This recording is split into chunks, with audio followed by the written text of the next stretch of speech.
හරි ආයුබෝවන් දරුවනේ අද අවසාන ලෙසන් එක මේකේ එතනින් වැඩ කොටස ඉවරයි මේ දක්වා පාඩම් 4ක් ආවරණය කරා පාඩම් 4ම කතා කරලා ඉවරයි පස්වෙනි පාඩම අවසාන පාඩම අද කතා කරන්නේ අද දවසින් ඉවරයි පුතේ මේක බොහොම පොඩි කොටස් ටිකක් තියෙන්නේ ඔබට කෙටි සටහනක් මේ පාඩමේ දීලා තියෙනවා ගණ්ඩේ නිබන්ධනේ ඒ නිබන්ධනෙත් එක්ක සාකච්ඡා කරගෙන යන්නේ කෙටි ප්‍රශ්න කෙටි සටහනක් දීලා තියෙනවා පිටු 8ක විතර වගේ ඒක ගන්න මුද්‍රණය කරගෙන තිබුණා හෝප දැන් උදුරකතේ නම් තියෙන බලා ගන්න පස්වෙනි ඒකකයට බර තැබීම 15යි තොරතුරු පද්ධති කෙරෙහි බලපාන තාක්ෂණික ප්‍රවණතා මොනවාද කියන එක මේ පාඩමේ කතා කරන්නේ තොරතුරු තාක්ෂණයට එකතු වෙච්ච අලුත් ප්‍රවණතා බොහෝ දුරට එකතු වෙන්නේ හතරවෙනි කාර්මික විප්ලවයත් එක්ක ඒ නිසා අපි එතන ඉඳලායි කතා කරන්නේ හතරවෙනි කාර්මික විප්ලවය සහ පෙරලිකාර තාක්ෂණයන් පිළිබඳව ඒ හරහා නිර්මාණය වෙච්ච ද්‍රව්‍යයන්ගේ අන්තර්ජාලය සෝරු පරිගණක තාක්ෂණය සෝරු නිවාස මේ වගේ ක්‍රමවේද සෝරු වාහන ඇසිරීමේ පද්ධති ව්‍යාපාර සංක්‍රීයකරණය කිරීමේ ක්‍රමවේද මේවා බිහි වෙන්න ගන්නේ හතරවෙනි කාර්මික විප්ලවයත් එක්ක ඒක නිසා එතන ඉඳලා අපි කතා කරන්න යන්නේ පළවෙනියෙන්ම හතරවෙනි කාර්මික විප්ලවය කියන්නේ මොකක්ද කියන එක ගම් පොඩි සටහනක් තියෙනවා පුතේ මොනවද මේකෙන් බිහි වෙන්න ගත්තේ කියන එක හතරවෙනි කාර්මික විප්ලවයේ වඩාත් බුද්ධිමත් නිෂ්පාදන ක්‍රියාවලිය ළඟා කර ගැනීම සඳහා අනාගත කර්මාන්ත ප්‍රවර්ධනය නැත්නම් සංවර්ධනය ප්‍රවණතා මගින් සංවර්ධන ප්‍රවණතා මගින් සංලක්ෂිතව ඇති අතර සයිබර් භෞතික පද්ධති මත විශ්වාසය තැබීම සහ ඉදිකිරීම සහ උසස් තාක්ෂණික තාක්ෂණයන් භාවිතා කරන සෝරු කර්මාන්ත ක්‍රියාත්මක කිරීම ඇතුළත් කර ඇත නැත්නම් ඇතුළත් ඇත. තුර්මේ යන්නේ ක්‍රියාකාරකම් තමයි මම කිව්වේ කෘත්‍රිම බුද්ධිය සහිත තොරතුරු පද්ධති කෘත්‍රිම බුද්ධිය සහිත උපකරණ කෘත්‍රිම බුද්ධිය සහිත ක්‍රියාවලි ඊළඟට එතනින් පස්සේ ඒ හරහා ක්‍රියාත්මක වන මූල්‍ය තාක්ෂණික ක්‍රමවේද මූල්‍ය තාක්ෂණයේ ක්‍රියාකාරකම් විශේෂයෙන්ම අන්තර්ජාලය හරහා සිදුවන අතත්ත්‍ය ගනුදෙනු අතත්ත්‍ය වෙළඳසැල් වල සිද්ධ වෙන ගනුදෙනු ඊළඟට බැංකු පද්ධති ටෙලි බැංකින් වැනි ක්‍රමවේද e-banking වගේ ක්‍රමවේද ඒවා හරහා මූල්‍ය ගනුදෙනු සිද්ධ වෙන ක්‍රමවේද ඒවා හඳුන්වා දීමින් කරේ හතරවෙනි කාර්මික විප්ලවයත් එක්ක ඊළඟට සමූහ අරමුදල් ක්‍රියාකාරකම් මොනවාද කියන එක ඊළඟට ඔය গুপ্ত මුදල් කියන ඒවා නැත්නම් ගුටක දාම නැත්නම් බ්ලොක්චේන් කියන ඒවායි ක්‍රිප්ටෝකරන්සි කියන ඒවායි මූල්‍ය තාක්ෂණයේ ඇතිවෙච්ච හතරවෙනි කාර්මික විප්ලවයත් එක්ක ඇතිවෙච්ච ක්‍රියාකාරකම් गुप्त मुदल කියන ඒවා ක්‍රිප්ටෝකරන්සි කියන ඒවා සූත්‍ර ගෙවීම් ක්‍රියාකාරකම් ජංගම මූල්‍ය සේවාවන් ගෙවීම් වේදිකා ප්ලැට්ෆෝම් නිර්මාණය කිරීම එවැනි ක්‍රියාකාරකම් නිර්මාණය වන මේ හතරවෙනි කාර්මික විප්ලවයත් එක්ක ඊළඟට සෝරු පද්ධති නිර්මාණය කිරීම ඊළඟට දත්ත දෘශ්‍යකරණය නැත්නම් දැක්වීම එලි දැක්වීම දර්ශනය කරවීම මේ ක්‍රියාකාරකම් ඉදිරිපත් කිරීම ක්‍රියාකාරකම් මෙන්න මේ කියන ප්‍රවණතා තමයි පුතේ හතරවෙනි කාර්මික විප්ලවයත් එක්ක තොරතුරු තාක්ෂණයේ පැත්තෙන් එහෙම නැත්නම් ව්‍යාපාරික ශාස්ත්‍රයේ පැත්තෙන් කාර්මික ශාස්ත්‍රයට ඇතිවෙච්ච ලොකු බලපෑම් ඒවා මොනවද කියන එක ඒ හරහා ආපු අලුත් ප්‍රවණතා මොනවද කියන එකයි මේ පාඩමේ කතා කරන්නේ ද්‍රව්‍යයන්ගේ අන්තර්ජාලය කියලා කියන්නේ ඉන්ටර්නෙට් ඔෆ් තින්ග් කියලා කියන්නේ IoT කියලා කියන්නේ පුතේ සෝරු පද්ධති නිර්මාණය කිරීමේ ක්‍රමවේද එහෙම නැත්නම් මේ අන්තර්ජාල ක්‍රමවේද නැත්නම් ජාල තාක්ෂණික ක්‍රමවේද භාවිතා කරලා මේක කතා කරන්නේ අන්තර්ජාලය කියලා වෙනවා අන්තර්ජාල ක්‍රමවේද එහෙම නැත්නම් ජාල තාක්ෂණික ක්‍රමවේද භාවිතා කරලා දුරස්ථව හසුරවන පද්ධති නිර්මාණය කිරීම විශේෂයෙන් සංවේදක පාවිච්චි කරලා මේ CCTV කැමරා පද්ධති ආරක්ෂිත පද්ධති එලාම් සිස්ටම් එවැනි දේවල් දුරස්ථව පාලනය කරන්න නිර්මාණය කරන පද්ධති නේද ඔය සෙල්ලම් බඩු තියෙන දුරස්ථ පාලනය කරන සෙල්ලම් බඩු ආඩිනෝ කියන මාර්ගයෙන් ප්‍රෝග්‍රෑම් කරලා නිර්මාණය කරන ඒකක ක්‍රමවේද උපකරණ භෞතික උපකරණ නේද අර නයිට්‍රයිට් ගේ කාර් එක තියෙන්නේ ඔයක සත්‍ය නැද්ද? නයිට්‍රජන් කාර්යක ඇත්ත එකක් නෙමෙයිද? ඒකේ යම් මේ තිබුදේ ඒකේ පෙන්නනේ තියෙන සත්‍ය නොනේවා. ඔතේ වාහනය හසුරවන්නේ දුරස්ව තමයි. සා ඊළඟට ඒ පුද්ගලයා මගින් ඒ කතා කරන දේවල් ග්‍රහණය කරගන්න රොබෝ යන්ත්‍රයක් තියෙන එක ඇතුලේ. මයික්‍රොචිප් එකක් ඉතින් නිර්මාණය කරපු රොබෝ යන්ත්‍රයක් තියෙන. ඒකෙන් ඒ දුරස්ව පාලනය කරන්න පුළුවන් කාර්යක ස්වයංක්‍රීයව ගමන් කරවන්න පුළුවන්. මාර්ග බාධක හඳුනාගෙන ඒවට ප්‍රශ්නයක් නොවන විදිහට ගමන් කරවන්න පුළුවන්. ඊළඟට පුද්ගලයා ළඟට එන්න පුළුවන් පුද්ගලයා හඳුනා ගන්න පුළුවන් පුද්ගලයා ඕන විදිහට මේ වාහනේ කන්ට්‍රෝල් කරන්න පුළුවන්. ඒවා සියල්ල ඇත්ත. නමුත් අර ඉතින් උඩින් පියාඹලා යන්නේවා එක එක ඒවා තියෙන වාහන උඩින් යනවා. ඒව නම් ඉතින් මේ රොබෝ තාක්ෂණික ක්‍රියාකාරකම් නෙමෙයි.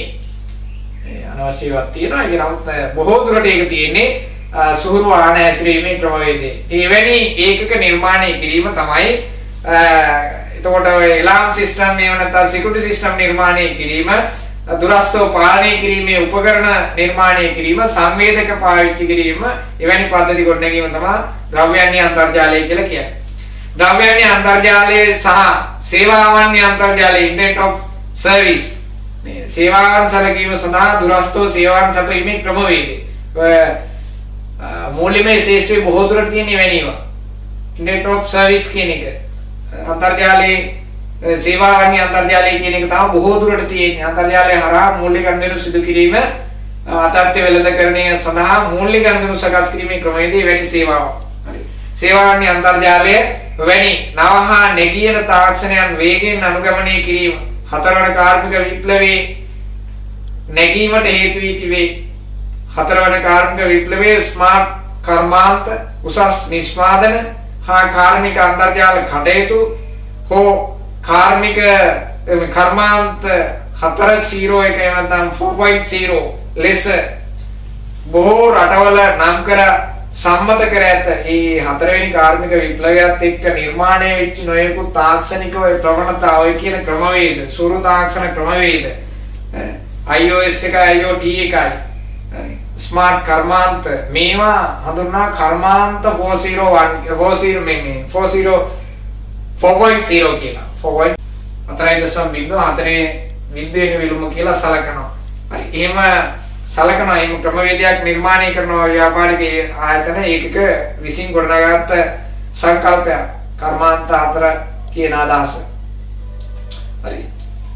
නම් කර ඇත. මෙම විප්ලවය විශේෂයෙන් සංවර්ධනය වීම පවතින රටවල කෘත්‍රිම බුද්ධිය, විශාල දත්ත විශ්ලේෂණ හා උටකදාම වැනි නැගීන තාක්ෂණයන් භාවිත කරමින් සංවර්ධන මට්ටම් කරා ගමන් කිරීමට සහ සංවර්ධිත වෙළඳ පොළවල් සමග පෙළ ගැස්වීමට නව අවශ්‍යතාවයන් නැත්නම් නව අවස්ථා නිර්මාණය කිරීමට පෙළඹිලා ඇති කියලා කියනවා. පෙළඹිලා තියෙනවා කියලා කියනවා. හරි. එතකොට මේ කියන ක්‍රියාකාරකම් සිද්ධ වෙන්නේ කොහොමද කියන එක පිළිබඳව තමයි ඊළඟට කතා කරන්නේ. ඒකේ තියෙන ක්‍රියාකාරීත්වයන් තමයි පහලින් කතා කරලා තියෙන්නේ. හතරවන කාර්මික විප්ලවයේ දාවකයන් ක්‍රියාත්මක කරන ඒකක මොනවද කියන එක. තොරතුරු ආ සංවේදන යටිතල පහසුකම් සහ නැගීන තාක්ෂණයන් ක්‍රියාත්මක වෙනවා. එතකොට දැන් අපි යටිතල පහසුකම් දන්නවා. ඒ සඳහා නිර්මාණය වෙච්ච උපකරණ තාක්ෂණික ශිල්පීය ක්‍රමවේද පද්ධති මොනවද කියන්නේ දැන් දන්නවා. දෙවෙනි පාඩමේ කතා කරා. තොරතුරු තාක්ෂණය යටිතල පහසුකම් සහ නැගීන තාක්ෂණයන් මෙයාට භාවිතා කරන්නේ කොහොමද කියන එක පිළිබඳව සංවේදක රොබෝ විද්‍යාව, ඊළඟට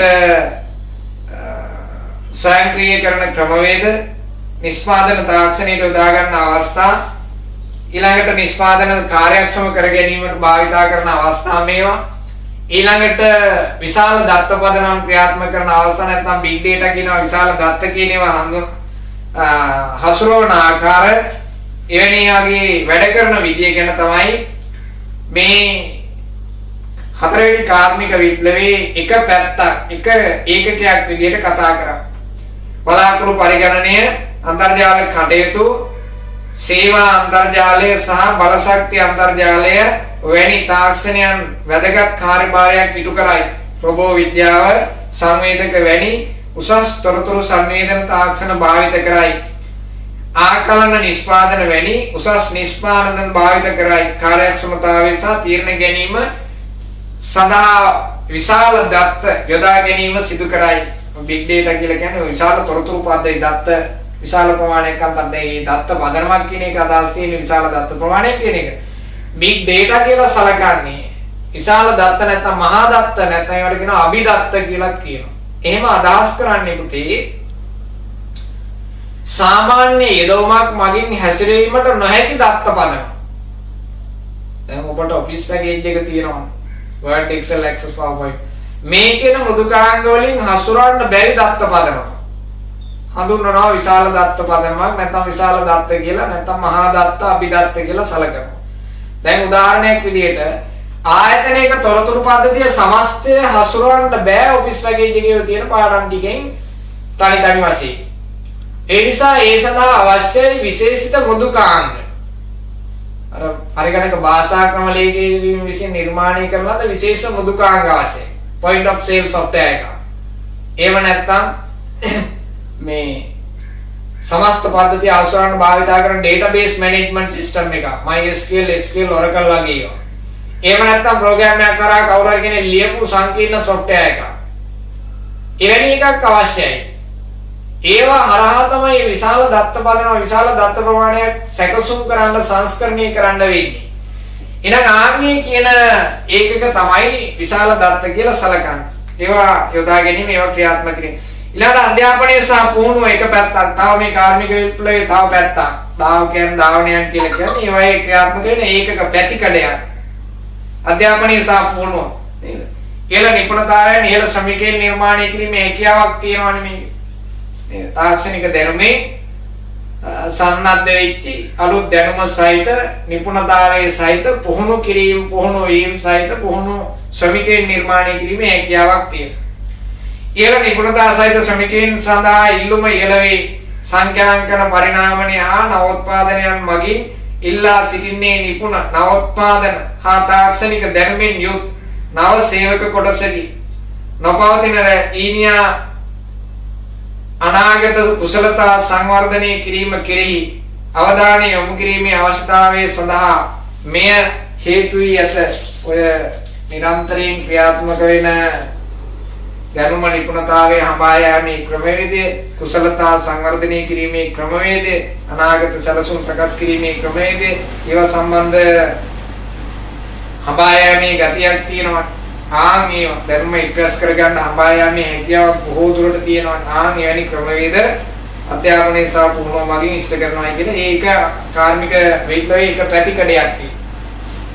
එවැනි ක්‍රියාකාරකම් සිද්ධ කිරීම. දැන් නවෝත්පාදන නම් මේ නිෂ්පාදන ව්‍යාපාර ආකෘතිය තාක්ෂණයේ විසින් මේ උලවන නිෂ්පාදන ශිල්පීය ක්‍රම ඉල්ලා සිටී. පරිශ්‍රණ හා සංවර්ධන සඳහා වැඩි ආයෝජනයක් කිරීමේ අවශ්‍යතාවය ඇත. නවෝත්පාදන නිෂ්පාදනය කිරීමේ නිපදවීමේ හැකියාව ඒවා සම්බන්ධ සොයා බැලීම මේ කාර්මික විප්ලවයේ එක පැතිකඩක්. ප්‍රතිපත්ති නවෝත්පාදනයේ ප්‍රතිපත්ති සකස් කිරීම, ප්‍රතිපත්ති නිර්මාණය කිරීම, සීමාවන් පැනවීම, වෙළඳසල් සීමාවන් පැවතීම, ව්‍යවසාය දත්තවල ආරක්ෂාවන් පැවැත්වීම මේවා නවෝත්පාදන ප්‍රතිපත්ති විදිහට සැලකනවා. කලින් එකේ කිව්වේ ආරක්ෂාවන් පිළිබඳ වගකීම්, ගැටලු සහගත තත්ත්වයන් නිරාකරණය කර ගැනීම, පුද්ගලික දත්ත පෞද්ගලිකත්වය මේවා සම්බන්ධ ප්‍රතිපත්ති සකස් කිරීම නවෝත්පාදන වල තව පැත්තක්. එහෙම නැත්නම් මේ කාර්මික විප්ලවයේ තව පැත්තක්. එහෙනම් පැතිකඩ කීපයක් තමයි මේ කාර්මික විප්ලවයේ දායකයන් කියලා සැලකන්නේ.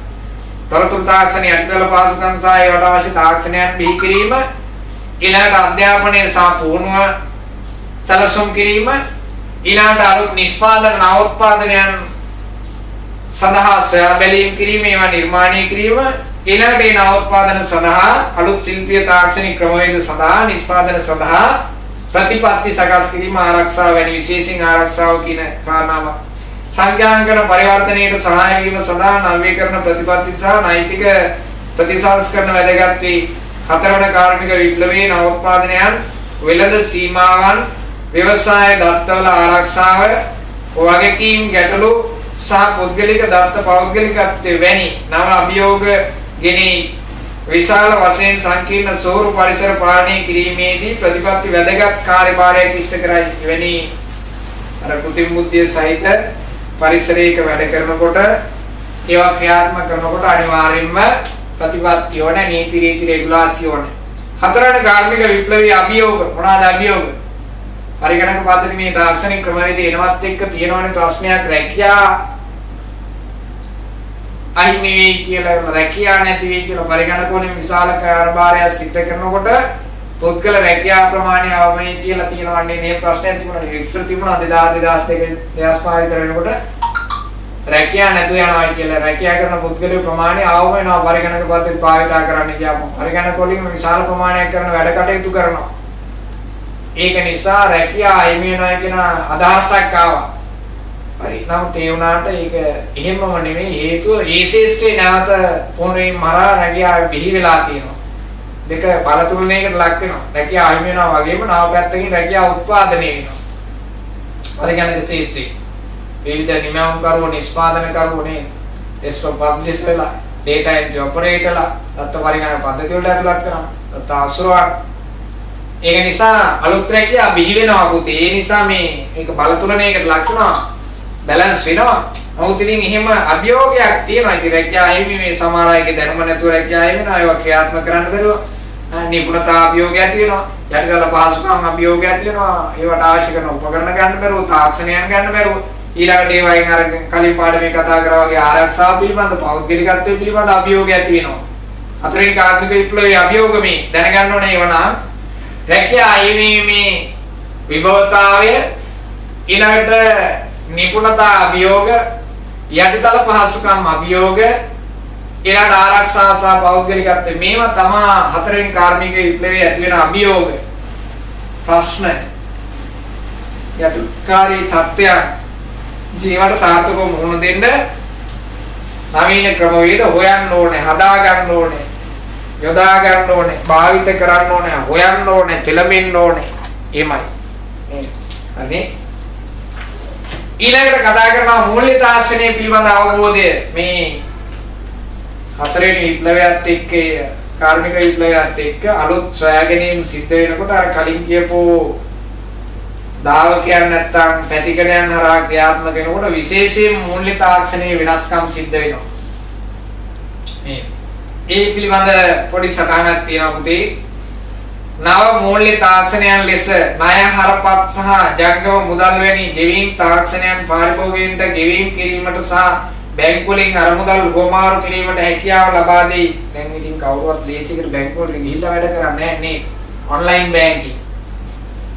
ඔන්ලයින් බැංකින් අන්තර්ජාලය සහ ජාල තාක්ෂණය භාවිතා කරලා බැංකු කාඩ්පත් තියෙනවා. ඒවා විද්‍යුත් ක්‍රමවේදයට බැංකු ගිණුම්, ඊමේල් ගිණුම්, මේ ඊ-බැංකින් නැත්නම් ඉන්ටර්නෙට් බැංකින් ගිණුම් සකස් කරගෙන තියෙනවා. බැංකු ආයතනත් එක්ක සම්බන්ධ වෙලා ෆෝන් එකට බැංකුව පිළිබඳව විස්තර වෙන, බැංකුවේ තියෙන ක්‍රියාකාරකම් පිළිබඳව විස්තර වෙනවා.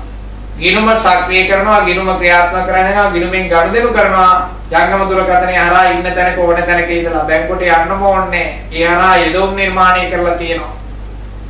ජංගම මූල්‍යකරණය. තියෙන ක්‍රමවේද නිසා ඊළඟට කාඩ්පත් පාවිච්චි කරනවා, බොහෝ දුර ඩෙබිට් කාඩ්, ක්‍රෙඩිට් කාඩ්පත් පාවිච්චි කරනවා, මූල්‍ය ගනුදෙනු සිදු කරන්න, බාහිර සේවා මිලදී ගන්න. ඉන්ටර්නෙට් බැංකින් හරහා ලේඛන සියල්ල පෝස්ට් එකේ වන්නේ, කෙලින්ම මේල් එකට එවන්නේ. ඊ-බැංකින්, ඉන්ටර්නෙට් බැංකින් ක්‍රියාකාරීත්වයේදී මෙවැනි තාක්ෂණයන් මූල්‍ය තාක්ෂණය තුල ක්‍රියාත්මක වෙනවා. මෙවැනි ක්‍රමවේද ක්‍රියාත්මක වෙන හරි පහසුයි. සෑම පුද්ගලයෙකුට ඔබත් අන්තර්ජාලය හරහා ගෙවීම් කරන්න, අන්තර්ජාලය හරහා මුදල් හොමාරු කරන්න. M-cash කියන මොකද හිතේ? M-cash. එවැනි ක්‍රමවේද. ඉතින් මේ මූල්‍ය තාක්ෂණයේ සිදෙච්චි විවිධ වෙනස්කම් විශේෂයෙන් ව්‍යාපාරික ශේෂ්ත්‍රයට බොහෝ පහසුකම් ඇති කරලා තියෙනවා. ව්‍යාපාර පවත්වාගෙන යන, නගා සිටවන, ඊළඟට වර්ධනය කරන්න, ව්‍යාපාර දියුණුවේ මේ මූල්‍ය ශේෂ්ත්‍රය නවීන තාක්ෂණයත් එක්ක හතරවෙනි කාර්මික විප්ලවයේ ඇතිවෙච්චි නව ප්‍රවණතාවයන් එක මූල්‍ය තාක්ෂණයට ඇතිවෙච්ච ක්‍රියාකාරකම්, ලැබිච්ච පහසුකම් ව්‍යාපාර දියුණුවට බොහෝ සීම් බලපාන. ඊ-බැංකින් ක්‍රමවේදය, ඉන්ටර්නෙට් බැංකින් ක්‍රමවේදය, ඊළඟට ජංගම මුදල් ගෙවීම් ක්‍රමවේද, ණයවර කාඩ්පත්, මෙවැනි ක්‍රමවේද හරහා ගනුදෙනු සිදු කිරීම. මුදල් ආපසු ගැනීම සඳහා බැංකුවට හෝ ස්වයංක්‍රීය ටෙලේ යන්ත්‍රයකද ඒ යන වියදම කාලය සහ මුදල් රැගෙන යාම හරහා සිදුවන අපරාධ මුදල් ගෙනිච්චුත් වෙන අවුලක් මේක. මරින් කොල්ලා කරනවා. ඉතින් ඒ වැනි දේවල් කෙලින්ම ගනුදෙනු එහාට මෙහාට ඉන්ටර්නෙට් එකේ මේ නැත්නම් ෆෝන් එකේ ඉඳලාම එහාට මෙහාට ඕමාරු කරන්න පුළුවන්. සිදුවන අපරාධයන්ගේ අවධානය අවම වීම වැනි අඩු ගනුදෙනු පිරිවැය හරහා පාරිභෝගික මූල්‍ය තාක්ෂණයන්ගේ ප්‍රතිලාභ ලබා දීම ලැබී මේ තාක්ෂණයේ නව ප්‍රවණතාවලින් ඇතිවෙච්ච පාසුකම් මේ මූල්‍ය තාක්ෂණයේ සංවර්ධනයේ ඉතිහාසය පිළිබඳ පොඩ්ඩක් කතා කරනවා. මූල්‍ය තාක්ෂණය සංවර්ධනයේ වෙලා ආපු ආකාරය ඉතිහාසයේ චුට්ටක් කතා කරනවා. කොහොමද ආවේ කියලා එවල මේ හතරවෙනි කාර්මික විප්ලවයනවත් එක්ක සහ ඊට කලින් තිබුණ අවස්ථා.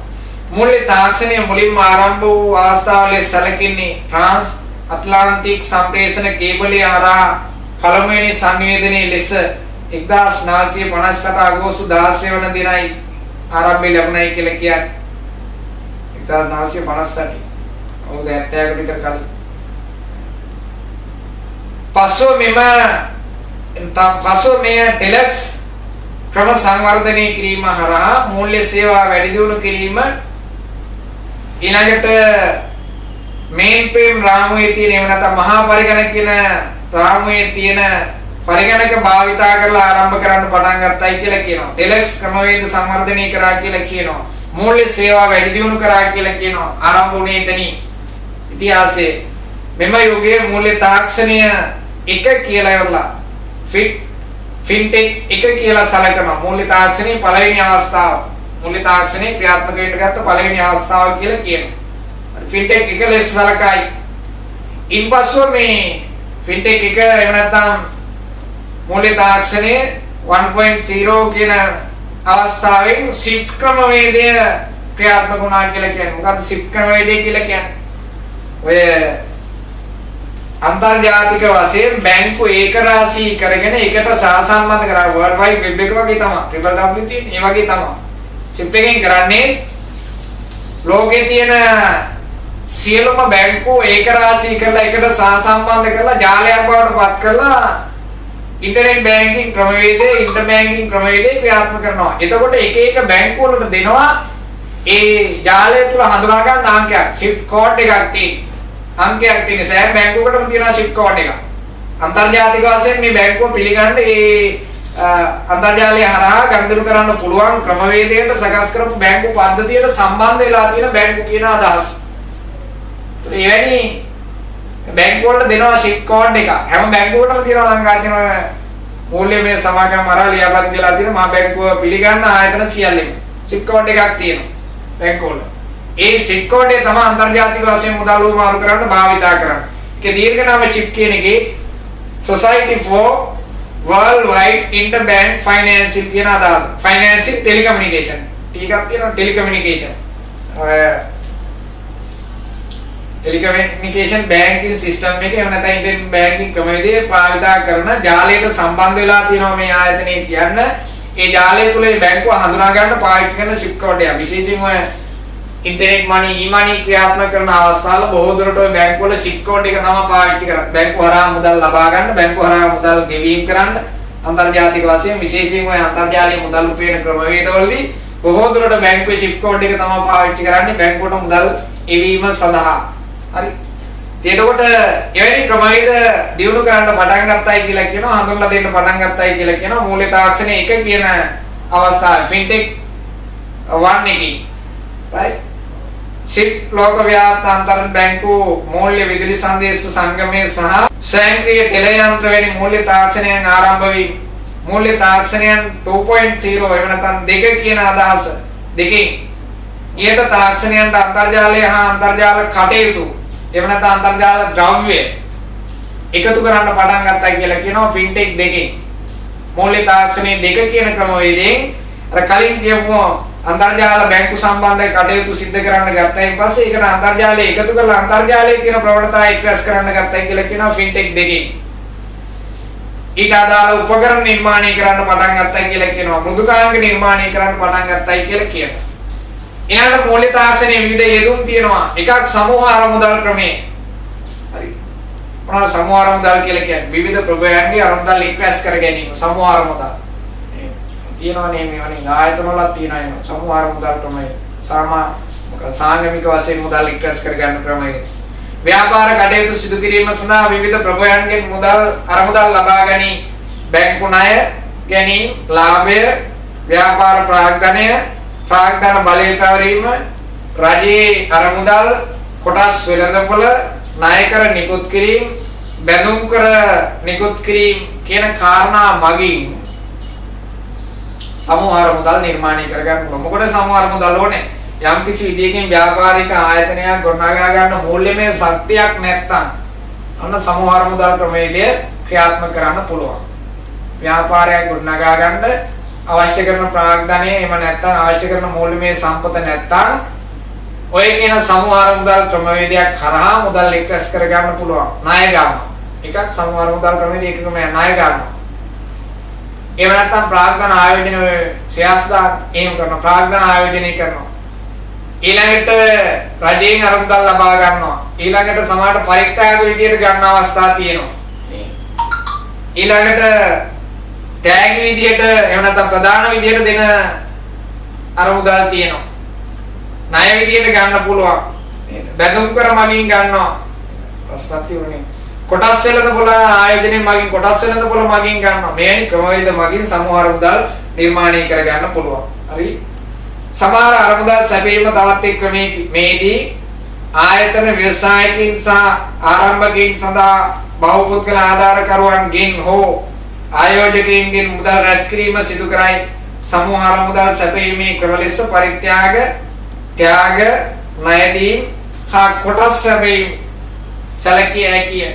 ඒවට අදාළ ඒවා සම්බන්ධ කරගන්න පරිත්‍යාග සිදු කරන, ත්‍යාග ප්‍රදාන සිදු කරන, ණයදීම් සිදු කරන ආයතනවල වෙබ්බඩ විකීපයකුත් තමයි දාලා තියෙනවා. නිකන් බලන්න ඒවා මේ විභාගයට අවශ්‍ය නැහැ. නිකන් ඔබට දැනගන්න දාලා තියෙන්නේ. සමූහ අරමුදල් වල ප්‍රධාන අවදානම් සහ අභියෝග. වාසි අවස්ස අභියෝග. සමූහ අරමුදල් වල මොනවද තියෙන වාසි සමූහ අරමුදල් වල?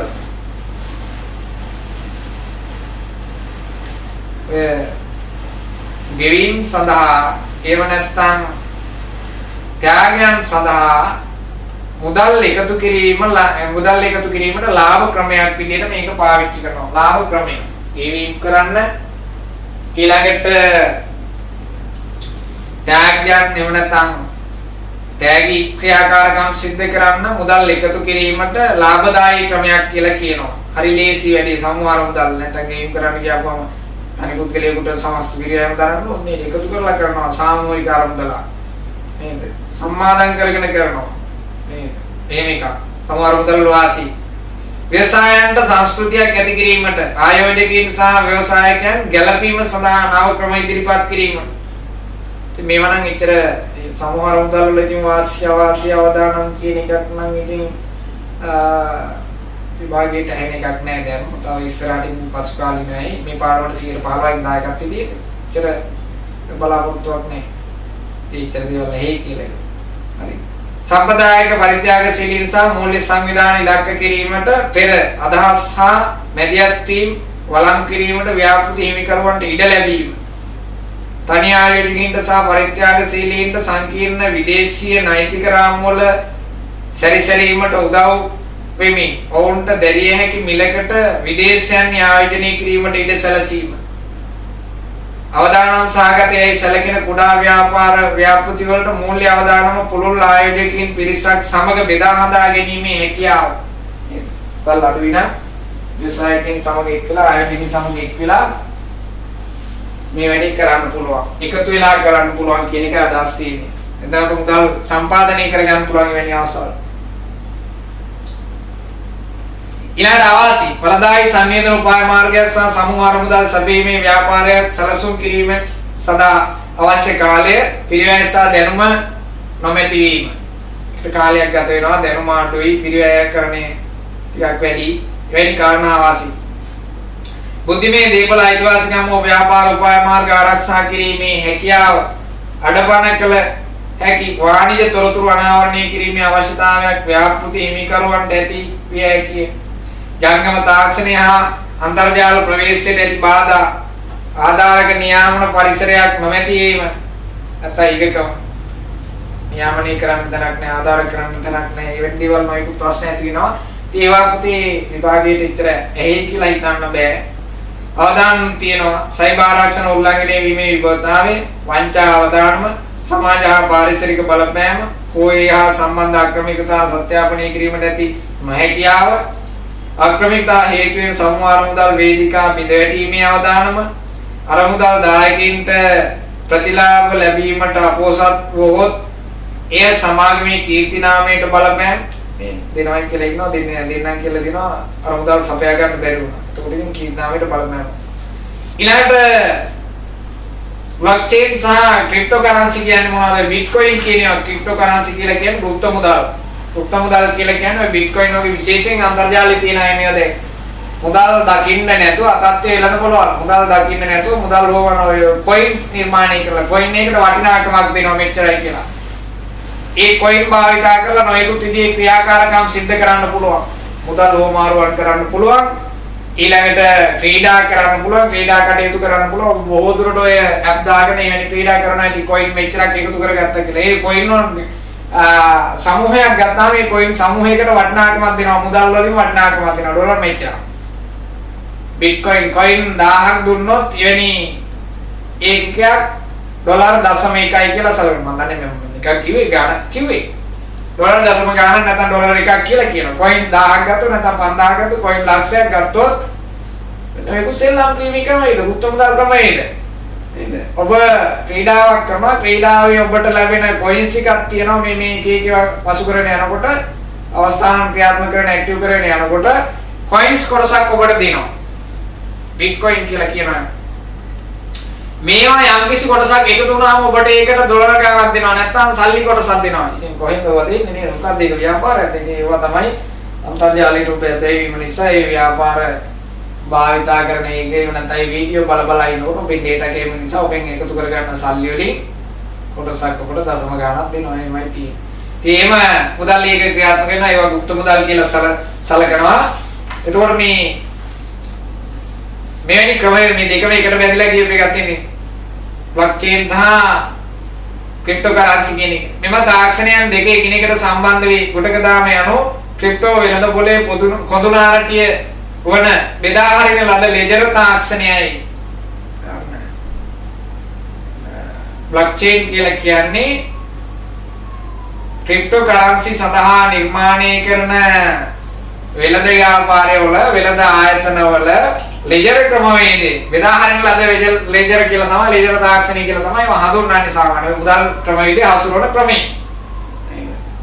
කොයින්ස් දීලා ඉවරලා ඒවට මුදල් උවමාරු කරන්න ඒවා ලෙජර් වලට පරිවර්තනය කරලා මෙච්චරක් බිට්කොයින් 1000ක් නැත්නම් 10000ක් නැත්නම් ලක්ෂයක් ඩොලර් එකයි කියලා එහෙම සලසරන ඒවා හරහා නිර්මාණය කරන ලෙජර් ක්‍රමවේදේ blockchain කියලා කියන්නේ.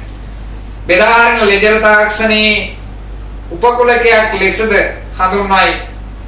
එනම් විවිධ දත්ත වෙළඳසල් හරහා දත්ත පරිගත කිරීම හා බෙදා හැරීමේ ක්‍රමවේදයකි. ඒවා සෑම එකකම එකම දත්ත වාර්තා ඇති අතර සාමූහිකව නඩත්තු කර පාලනය කරනු ලබන්නේ බෙදා හරින ලද පරිගණක සේවා සැපයුම් ජාලයක් මගිනි. එම සේවා සැපයුම් පරිගණක නෝඩු ලෙස හඳුන්වයි. මේවා අවසරලත් සහ අවසර රහිත එව නැත්නම් අවසර නැති ලෙස වර්ග කරලා තියෙනවා.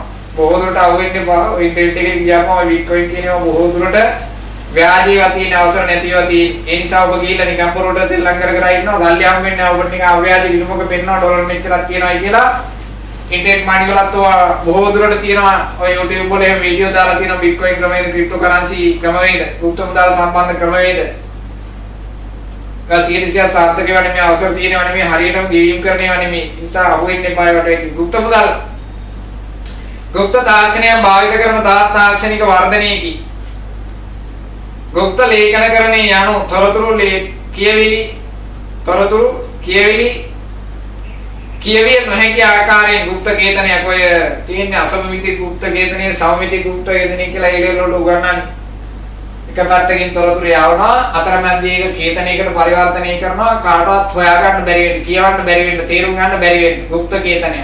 හෙක්සාඩෙසිමල් නම්බරයකට පරිවර්තනය කරනවා.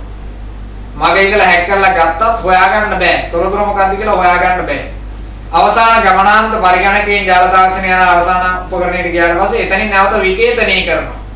ඒතර විකේතනය කරන්න කේතනය කරන්න පාවිච්චි කරන මෘදුකාංග කොටසක් ඒවා හඳුන්වනවා යතුරු කියලා. ගුප්ත කේතන මෘදුකාංග. ඒවා හඳුන්වනවා ගුප්ත යතුරු ගුප්ත කේතන යතුරු කියලා. යතුරු දෙකක් පාවිච්චි කරනවා. කේතන සහ විකේතනයේ සඳහා යතුරු දෙකක් පාවිච්චි කරනවා. එකක් පොදු යතුරු අනික පෞද්ගලික යතුරු.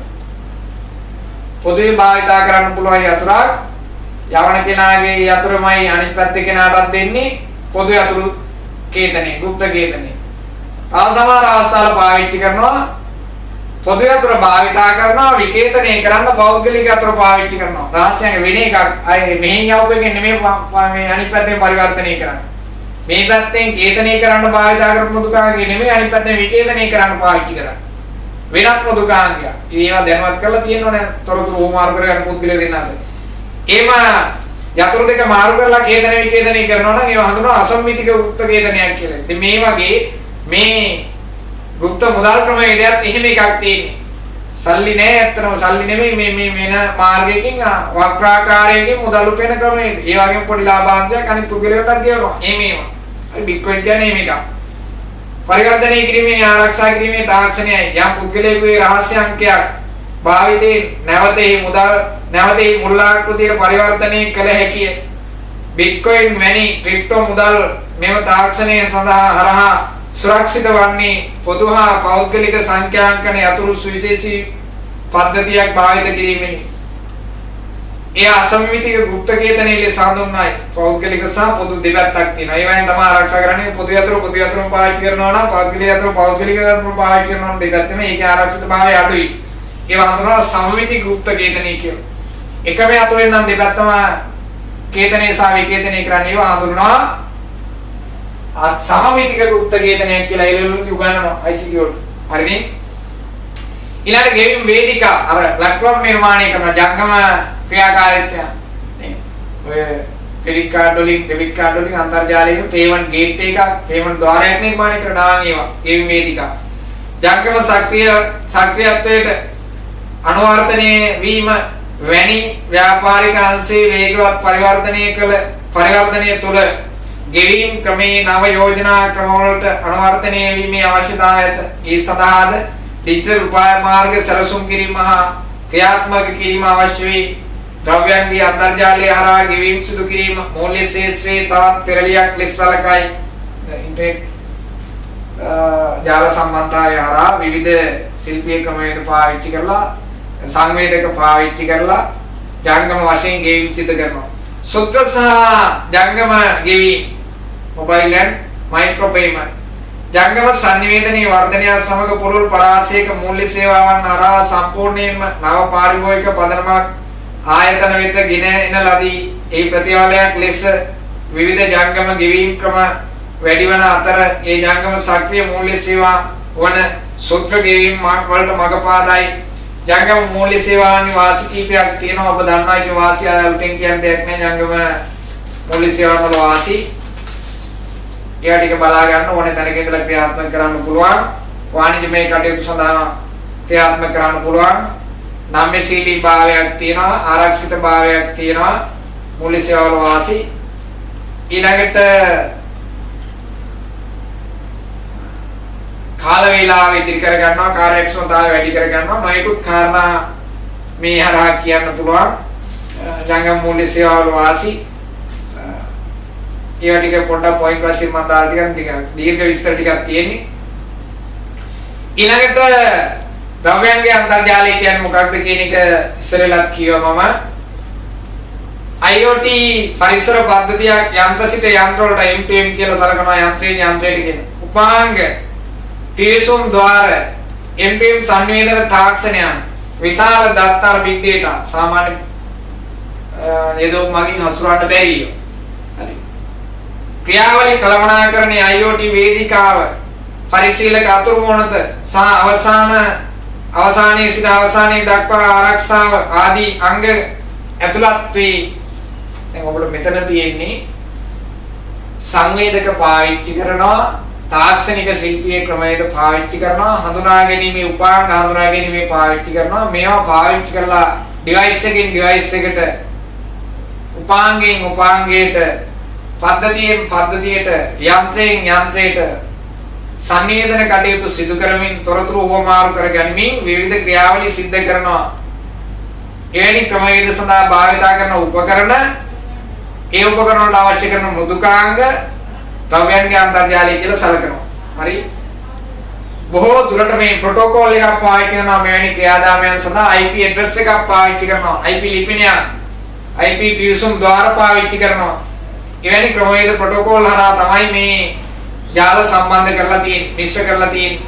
මේවායේ සංවේදක මගින් විශාල දත්ත ප්‍රමාණයක් ජනනය වී බුද්ධිය නිසදා විශාල දත්ත විශ්ලේෂණ භාවිතා කළ හැකි අතර ඒවා විවිධ මෙහෙයුම් හා සැලසුම් කටයුතු සඳහා තවදුරටත් භාවිත කළ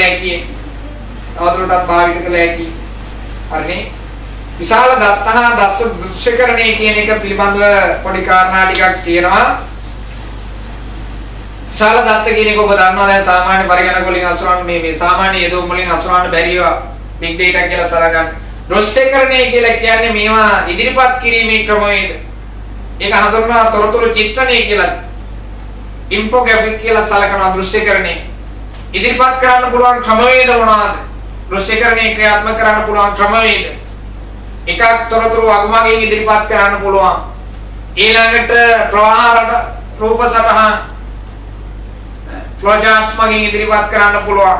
ඊළඟට සංකල්පිත සිතියම් මගින් ඉදිරිපත් කරන්න පුළුවන්. ජාල රේඛයක් කියන එකක් මගින් ඉදිරිපත් කරන්න පුළුවන්. ප්‍රස්ථාන මගින් ඉදිරිපත් කරන්න පුළුවන්. සිතියම් මගින් තොරතුරු ඉදිරිපත් කරන්න පුළුවන්. දෘශ්‍යකරණය කරන්න පුළුවන් අවස්ථා. හරි. එවැනි ඊළඟට භූලක්ෂණාත්මක සිතියම් ඔය Google Map එකේ තියෙන එවැනි ඒවා. ඒ විදිහට තොරතුරු ඉදිරිපත් කරන්න පුළුවන්. දෘශ්‍යකරණය සම්බන්ධයෙන් ඔබ දන්නවා තොරතුරු ඉදිරිපත් කරන ක්‍රමවේදය.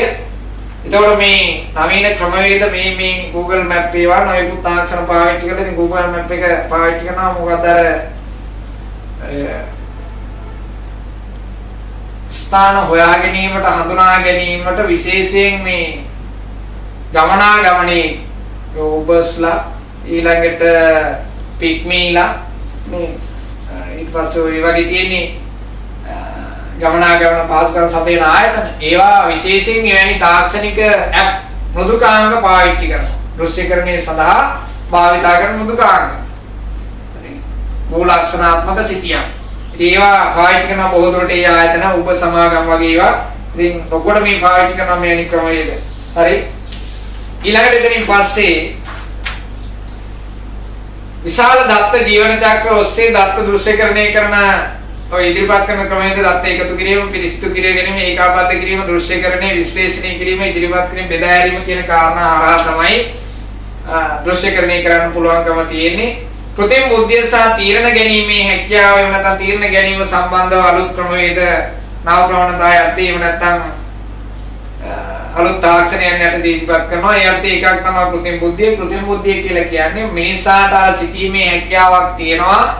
ස්ථානෝචිත ප්‍රඥාවක් කියලා තැනට සුදුසු විදියට හැසිරීම, තැනට සුදුසු විදියට තීරණ ගැනීමේ හැකියාවක් තියෙනවා මිනිසාට. ඒක තමයි බුද්ධිය කියලා තියෙන්නේ. බොහෝ දුරට තැනට සුදුසු නොවන තමයි බුද්ධිය කියලා සලකන්නේ. ඒ අවස්ථාවට ගැලපෙන පරිදි හැසිරීම. ඉතින් මේ අලුත් සංවේදක භාවිතා කරලා එහෙම නැත්නම් නවීන සංවේදක භාවිතා කරලා නිර්මාණය කරන පද්ධතිත් කෘත්‍රිම බුද්ධිය සහිතයි. සංවේදක මගින් වායුගෝලීය තත්ත්වයන් ග්‍රහණය කර ගන්නවා.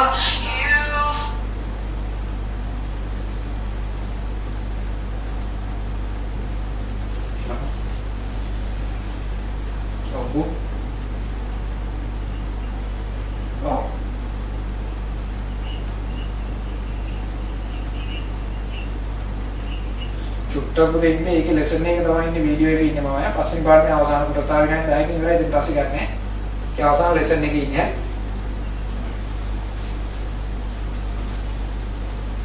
හරි.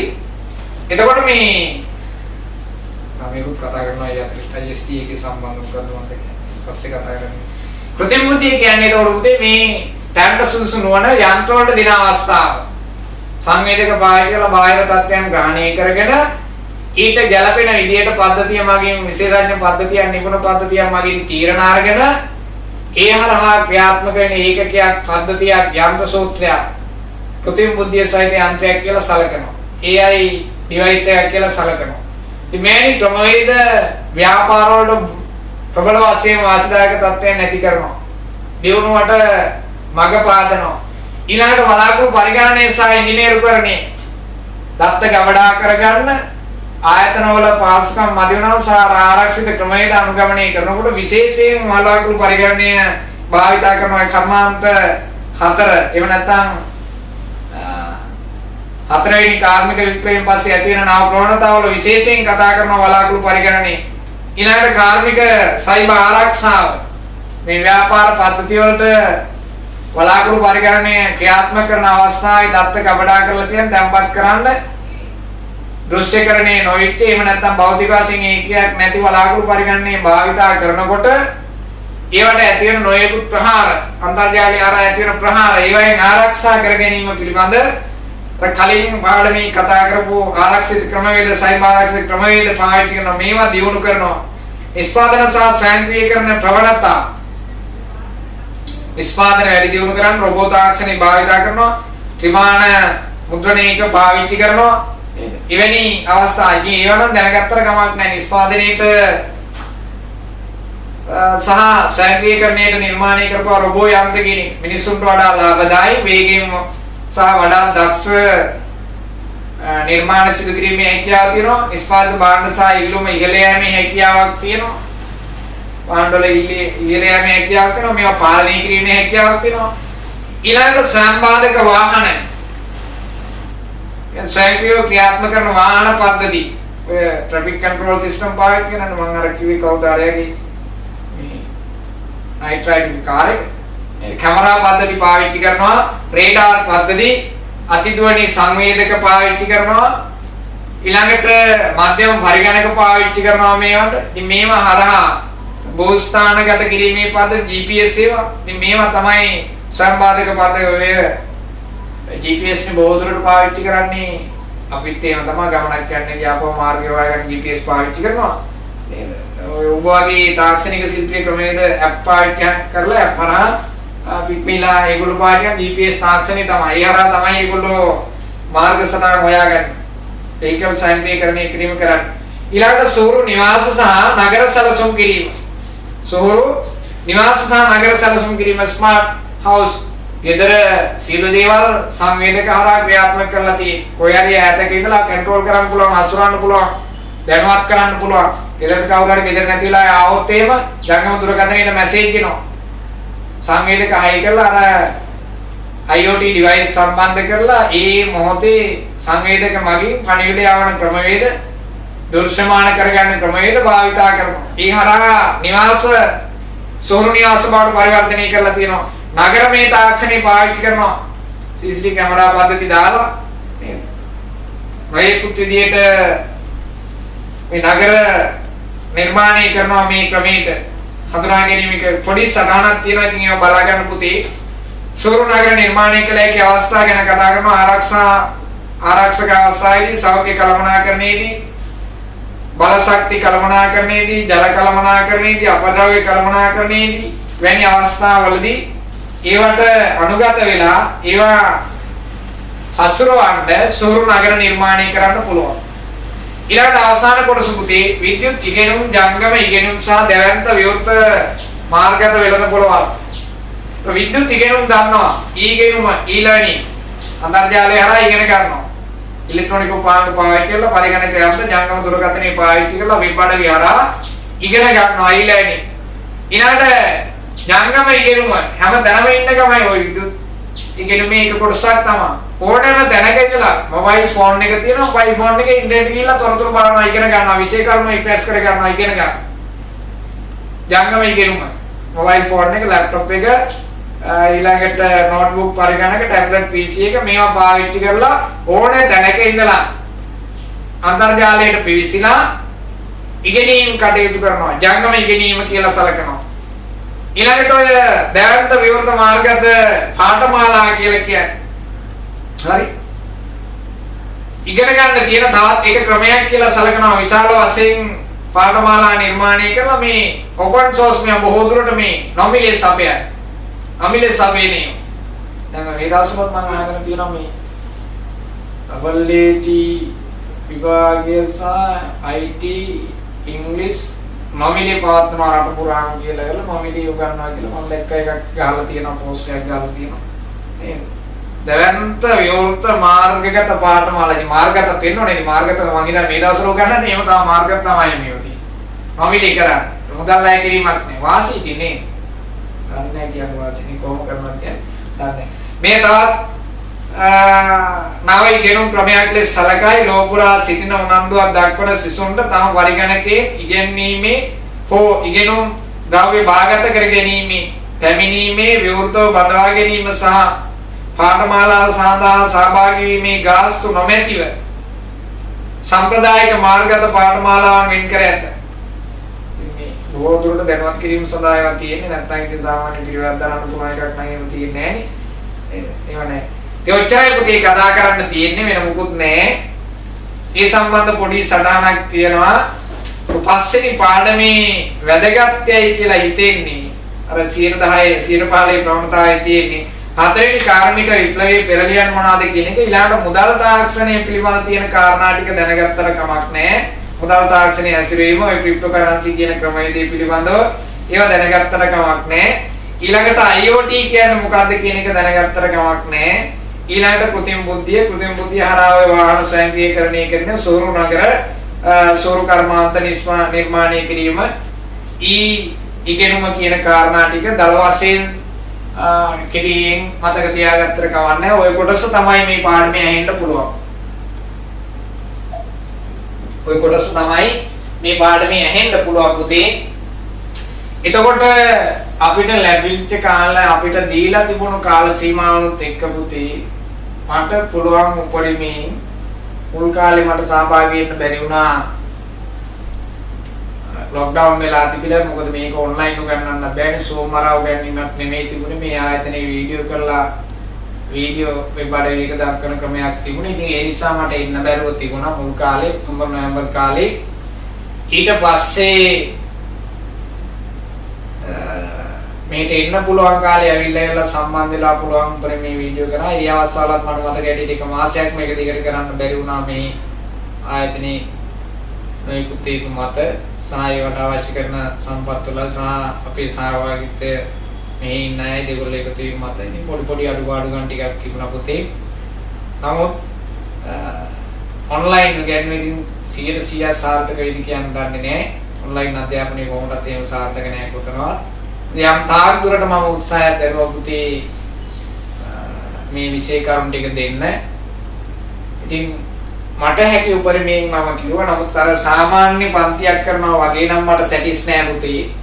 මේ සිලබස් එකේ දෙවෙනි කණ්ඩායම ඔබ.